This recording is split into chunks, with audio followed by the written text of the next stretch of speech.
Hello, I'm Simon Whistler. You're watching the Today I Found Out YouTube channel, and in the video today, you're going to learn about one of the most bizarre sovereign nations on Earth. Let's get started with today's video. Sealand. Pirate radio, kidnapping, battles. The Principality of Sealand has seen all of these things and more, despite only being a tiny micronation about 7 nautical miles off the coast from Suffolk, England. If you haven't heard of Sealand before, it's the site of one of Britain's Maunsell naval sea forts that were utilised during World War II. This particular one was originally named HM Fort Ruffs. The fort's primary function was to keep tabs on the Germans who were laying mines off the coast of England at the time. The structure itself was built on top of a barge, which was then towed out to the present-day location and sunk.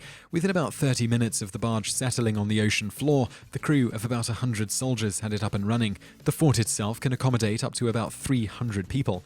It remained in operation after the war for a time, but was abandoned by the Royal Navy in 1956. It was left unattended for another 11 years before pirate radio broadcasters decided that it would make a perfect base of operations due to being situated in international waters. However, in the same year, a competing broadcaster by the name of Roy Bates, broadcaster of the illegal station Radio Essex, aka Britain's Better Music Station, was caught by authorities and ultimately needed a new location for his pirate station. What better place for a pirate radio station than at sea in international waters? Thus, he decided he wanted the fort for himself. Using his military training, he was a major in the British Army during the war. He managed to evict the squatters before becoming one himself, along with his 15-year-old son, Michael, who aided in the fight to take over the fort. Bates never did utilise the fort for a radio station, though. Shortly after his hostile takeover, it became illegal under British law, via the Marine Broadcasting Offences Act, to broadcast pirate radio even outside of a 3-mile radius of the coastline. Previously, this was perfectly legal outside of that span. As a result, Bates did what any rational being would. He declared his oceanic fort an independent sovereignty and renamed it Sealand. Oddly, this was a perfectly legal move, thanks to a loophole in the law that Bates's attorney found, specifically because the structure was not only in international waters, but also had been abandoned by the UK. It was legally up for grabs to anyone who wanted it. The UK military did, for a time, consider retaking the fort, but decided if the Bates family pressed them during the invasion, perhaps firing on the military, and they were forced to kill the family, it wouldn't make for good press, so they abandoned the idea. They did, however, destroy another one of the forts that was still in existence to avoid any copycats. There was also an issue in 1968 where Michael fired on a group of engineers that were working on some buoys near Sealand. At one point, they started making catcalls up at Michael's sister, Penny, and shouting various lewd remarks.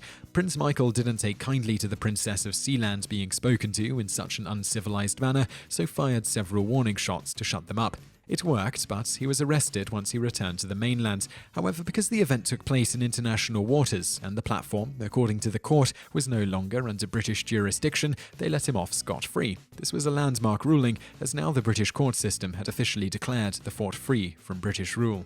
With the court's 1968 ruling, by 1975, Bates was doing his best to prove that he was serious about Sealand being a country. At the encouragement of his wife, Joan, he wrote a constitution, designed a flag, wrote a national anthem, invented a unit of currency, and even had postage stamps made up. In the following years, he would also add passports to that list, which, to this day, you can purchase. During this time, he was approached by a myriad of individuals and organizations wishing to use Sealand's location for their own gain. Bates turned them all away, at least until 1978. A group of self-proclaimed diamond merchants from the Netherlands and Germany asked Bates and his wife to join them in Austria so they could discuss a business proposition. Everything seemed to be legitimate until the meeting time came and went without the group showing up. Concerned, Bates attempted to make contact with Michael via phoning some fishermen, but learned from these fishermen that a helicopter had been spotted over the country. It turns out the fort had been taken, and Prince Michael had been locked in a cell without any food or water before being deposited in the Netherlands with no ID or money. The invaders were a group led by the self-proclaimed Prime Minister of Sealand, German lawyer Alexander Eichenbach, who had hired Dutch, Austrian, and German German mercenaries to aid him in taking over the fort.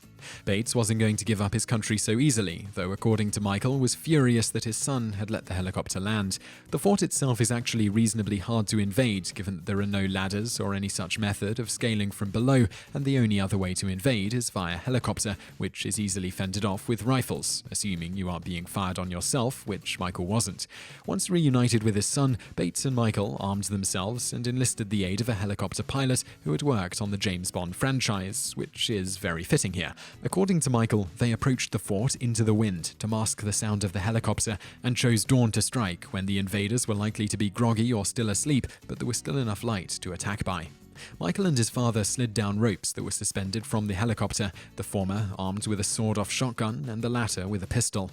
The usurpers emerged from the fort to see what was going on. While many reports say Michael fired a warning shot at them, which scared the invaders out of their wits, no doubt also because of the action hero-like entrance, Michael doesn't claim such. He said in an interview that when he landed, he dropped his gun, and when the butt hit the deck, the gun went off, nearly causing himself to be shot in the process. Nevertheless, when the invaders saw the princes of Sealand had returned armed, they surrendered immediately and were subsequently tried and found guilty of treason, then held as POWs until their home countries could negotiate their release. The price of this release was set at about the equivalent of $35,000 in Deutschmarks, or about $125,000 today.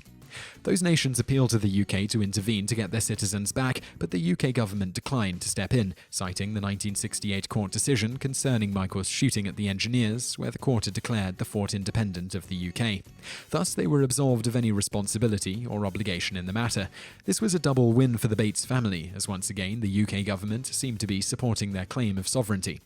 Germany then sent one of their diplomats to negotiate the release of the POWs. This also bolstered the Bates' claim that Sealand was an independent nation, or so the family stated, as Germany had now undergone diplomatic relations with the micronation.